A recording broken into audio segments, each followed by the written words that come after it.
রাত তখন প্রায় 12টা। কৃষ্ণনগর জেলা হাসপাতালের পুরনো ভবনের করিডরে টিমটিমে আলো জ্বলছে। বাইরে শীতের কুয়াশা ধীরে ধীরে জমাট বাঁধছে, আর ভেতরে অদ্ভুত এক নিস্তব্ধতা। রাহুল সদ্য যোগ দিয়েছে হাসপাতালের ওয়ার্ড বয় হিসেবে। প্রথম রাতের ডিউটি, আর সেই ডিউটিই পড়েছে মর্গের পাশে। সিনিয়র কর্মচারী শম্ভু তাকে সাবধান করে বলেছিল, রাত 12টার পর মর্গের দরজার দিকে তাকাবি না, আর কোনো কান্নার শব্দ শুনলেও দরজা খুলবি না। রাহুল হেসে উড়িয়ে দিয়েছিল, সে ভূতে বিশ্বাস করে না। রাত 12:17। হঠাৎ করিডোরের বাতাস ঠান্ডা হয়ে গেল, যেন কেউ পাশ দিয়ে হেঁটে গেল। টিনের জানালায় টক টক টক শব্দ। রাহুল উঠে দাঁড়ালো। তারপরই একটা মৃদু কান্নার শব্দ। প্রথমে মনে হলো কোনো বিড়াল হবে, কিন্তু না, এটা ছিল স্পষ্ট একজন মহিলার কান্না। কান্নাটা আসছে মর্গের ভেতর থেকে। রাহুল নিজের বুকের ধুকপুকানি থামাতে চেষ্টা করল। সে নিজেকে বোঝালো, কেউ হয়তো লাশ শনাক্ত করতে এসেছে। কিন্তু রেজিস্টার বলছে আজ রাতে নতুন কোনো মৃতদেহ আনা হয়নি। কান্না ধীরে ধীরে জোরালো হলো, আমার ছেলেটাকে ফিরিয়ে দাও। রাহুলের শরীর কাঁপতে শুরু করল।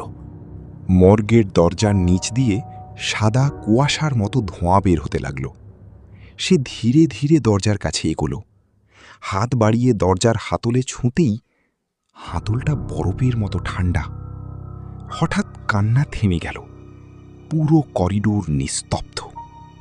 তারপর দরজার ভেতর থেকে টুক টুক টুক, যেন কেউ ভেতর থেকে দরজায় নখ দিয়ে আঁচড়াচ্ছে।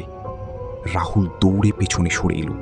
ঠিক তখনই পিছন থেকে কণ্ঠস্বর, দরজা খুলিস না। সে ফিরে তাকালো, কেউ নেই। করিডোর ফাঁকা। হঠাৎ লাইট কয়েক সেকেন্ডের জন্য নিভে গেল, আবার জ্বলে উঠতেই সে দেখল মর্গের দরজার সামনে ভিজা পায়ের ছাপ। একটা, দুটো, তিনটে। ছাপগুলো যেন দরজার ভেতর থেকে বের হয়ে তার দিকে এগোচ্ছে। রাহুলের পা যেন জমে গেল। পায়ের ছাপগুলো থামল তার সামনে। তারপর তার ঠিক কানের কাছে ফিস ফিস শব্দ। আমার ছেলেটাকে দেখেছ? রাহুল চিৎকার করে দৌড়ে পালালো। পরদিন সকালে শম্ভু তাকে ফ্যাকাশে মুখে বসে থাকতে দেখে জিজ্ঞেস করল, কি হয়েছে? সব শুনে শম্ভু দীর্ঘশ্বাস ফেলল। 5 বছর আগে এক মহিলা তার মৃত ছেলেকে নিয়ে এখানে এসেছিল। ডাক্তাররা বলেছিল ছেলেটা মারা গেছে, কিন্তু সে বিশ্বাস করেনি। সে সারা রাত মর্গের দরজায় বসে কাঁদছিল। সকালে তাকে মৃত অবস্থায় পাওয়া যায়, ঠিক ওই দরজার সামনে। রাহুলের গলা শুকিয়ে গেল।